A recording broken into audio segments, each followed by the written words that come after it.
O Senhor esteja convosco. Proclamação do Evangelho de Jesus Cristo, segundo Mateus. Naquele tempo, Jesus disse aos discípulos: Em verdade vos digo, dificilmente um rico entrará no reino dos céus. E digo ainda: é mais fácil um camelo entrar pelo buraco de uma agulha do que um rico entrar no reino de Deus. Ouvindo isso, os discípulos ficaram muito espantados e perguntaram: Então, quem pode ser salvo? Jesus olhou para eles e disse: Para os homens isso é impossível, mas para Deus tudo é possível. Pedro tomou a palavra e disse a Jesus: Vê, nós deixamos tudo e te seguimos. O que haveremos de receber?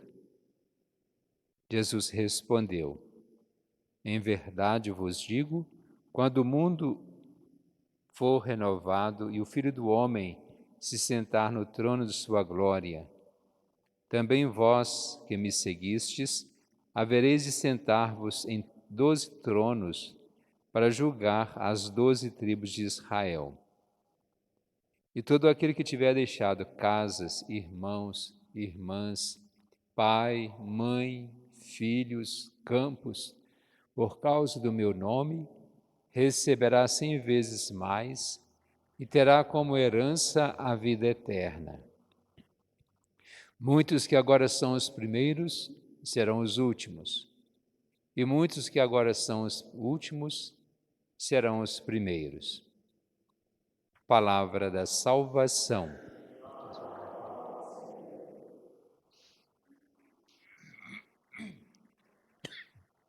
Ontem nós ouvimos aquele momento em que um jovem queria, com um coração bom, não é que ele fosse ruim, mas queria saber o que fazer para entrar na vida eterna.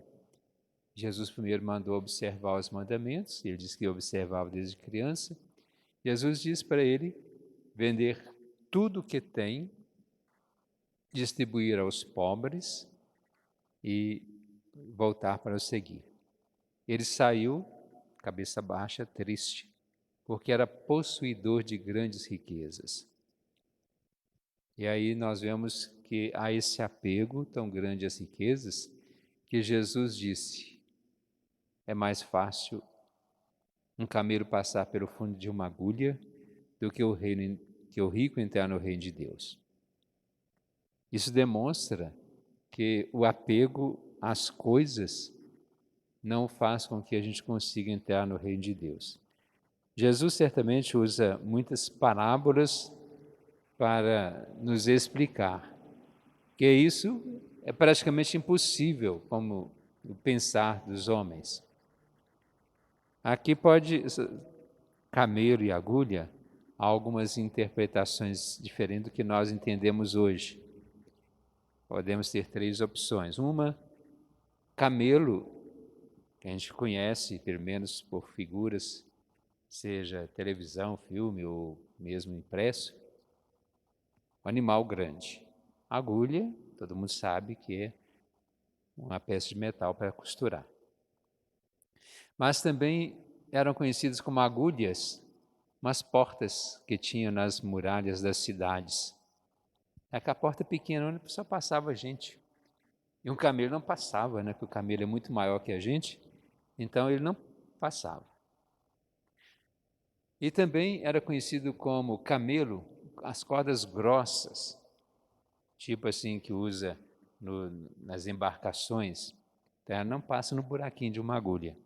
Então tem essas 3 interpretações: a corda grossa enfiar na agulha de costurar, ou que é um camelo, ou o camelo animal passar por uma porta pequena nos muros das cidades, ou mesmo o camelo animal passar pelo buraco de uma agulha de costurar. Claro, todos os 3 praticamente.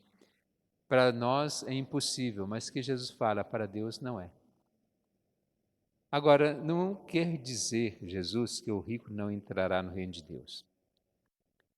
Porque às vezes tem aquele pobre, não quero julgar ninguém, mas que não abre mão de uma ferramenta, de algo ali, não, isso aqui é meu. E isso nós ensinamos às crianças. Não empresta nada para o seu colega porque ele estraga. Não empresta isso porque não devolve. Não empresta porque isso é seu. Então nós já somos educados dessa maneira. Aquilo é meu, é meu, é meu, não empresto, não dou, não alugo. E aí? Nós já começamos esse apego e que aí depois a gente não abre mão das pequenas coisas. E se ainda que seja fruto de um grande esforço, de um trabalho muito grande, honesto, mas se nós temos apego no nosso egoísmo, nós não vamos levar nada. São várias expressões, essa é bem conhecida, que caixão não tem gaveta. Já disse aqui uma vez ou mais que a gente não vai com caminhão de mudança levando as coisas da gente quando a gente está sendo levado para o cemitério. Não existe nada disso. A gente não vai colocar um cheque no valor de todos os bens no caixão da gente, ou ninguém vai colocar. Mal, mal a gente vai com a roupa, né, como dizem, que nem a gente vai escolher. E todos teremos o mesmo fim, que é o cemitério, algo que hoje vão variando, né, como cremação, mas a nossa vida é voltada para a vida eterna. São as nossas boas obras que nós vamos fazer. E os apóstolos mesmo, eles tinham aquela ideia, né? Tanto que não é que eles tinham ideia fechada, mas custaram, foi um tempo para compreender. E Pedro ainda pergunta: e nós deixamos tudo e te seguimos? Jesus dá garantia que eles ficarão 12 tronos para os 12 apóstolos, para julgar as 12 tribos de Israel, e que certamente eles receberão muito mais.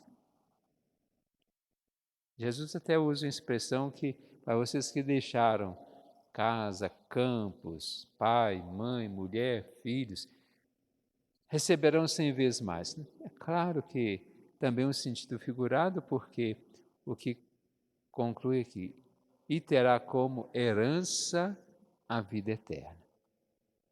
Porque se eu sou sozinho, o que eu vou fazer com 100 vezes mais? Eu tenho 10 casas, então eu vou deixar tudo por causa de Jesus, eu vou receber 1000? Se eu tenho uma, eu vou receber 100? Eu não tenho que ficar negociando com Jesus aquilo que eu vou receber. Infelizmente, há alguns que pregam por aí: doe isso para a igreja, que você vai ter dentro de tantos dias, tanto mais. Não precisa acreditar. Que receberemos a graça de Deus, sim, e às vezes sim, eu tenho certeza que Deus vai nos dar uma vida melhor, tá? Mas ficar contando, doe isso que você vai receber 5 vezes mais, 10 vezes mais, é a gente que está pregando exigir de Deus que pague aquela pessoa multiplicada por tanto. E Deus não está aí para isso, não. O que é mais caro, que não tem preço, é a sua graça. E nós precisamos ver o quanto Deus derrama sobre nós a sua graça. Não é 100 vezes mais, mas infinitas vezes mais em relação àquele bem que a gente faz. Ele faz por nós. É claro que se a gente ajuda com o dinheiro, com deixar alguém morar na casa da gente até de graça, que tem gente que dá moradia para os outros, isso não vai ficar sem recompensa, não. Mas, repito, não vamos ficar negociando coisas materiais com Deus. Porque se a gente ajuda na igreja, se a gente ajuda uma pessoa que precisa, a gente está consciente que a gente está ajudando. E sim, repito, não ficará sem recompensa, mas vamos tomar cuidado. E tem muita gente que se ilude com essas pregações por aí. Certa vez eu estava fazendo um trabalho missionário em outro estado, e quando nós fomos à casa de um senhor para encomendar alguma coisa, materiais de limpeza, que ia haver um período de missões também, com um maior número de pessoas, e falou assim: olha, eu sei que é o padre, tá? Ah, eu vou lá, mas o senhor não mudou de igreja? Ah, não, lá é assim, assim, assim. Está vendo aquela mulher lá? Falaram que se ela vendesse a máquina de lavar, ia ganhar, dentro de 5 dias, o valor de 5 máquinas. Está lavando roupa na mão até hoje. Então, não quero fazer campanha contra, por favor, não entendam isso. Mas da nossa parte, vamos fazer aquilo que nos apraz, aquilo que é bom para a gente, mas que nos ajuda aqui, mas que nos garante a vida eterna.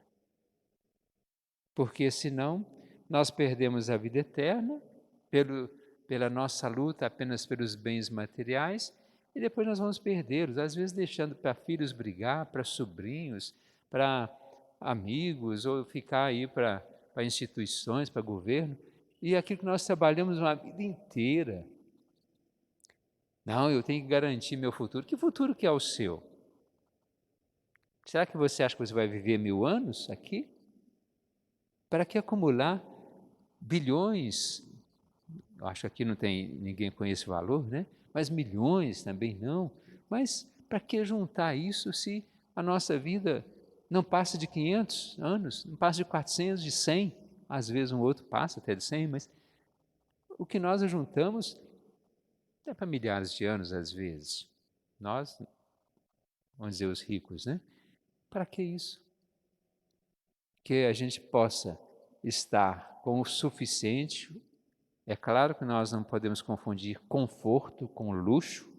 Conforto todos nós podemos ter, mas também que a gente produza esse conforto para outras pessoas enquanto possível, porque assim nós temos a nossa vida com um aproveitamento da graça que Deus nos dá, que Ele fez tudo aí em nosso favor, mas também que nada nos prenda para não fazermos o bem aos outros e não estarmos em sintonia com Deus. Em primeiro lugar, Deus e o irmão. As coisas são importantes? São, mas está em segundo, terceiro, em 500, né, 50º, 500º lugar. Então, que a gente saiba aproveitar bem da vida, no bom sentido, e não aproveitar a vida por aquilo que ela nos dá e depois nos faz perder com a nossa morte. Vamos pensar bem. É difícil entrar no reino dos céus? É. Mas ao mesmo tempo não é. É só fazer o bem que a gente está garantindo essa entrada no reino de Deus. Vamos agora fazer a nossa prece pedindo a Deus que nos ajude a entender bem a sua palavra e poder valorizar e viver para a gente merecer a graça de Deus.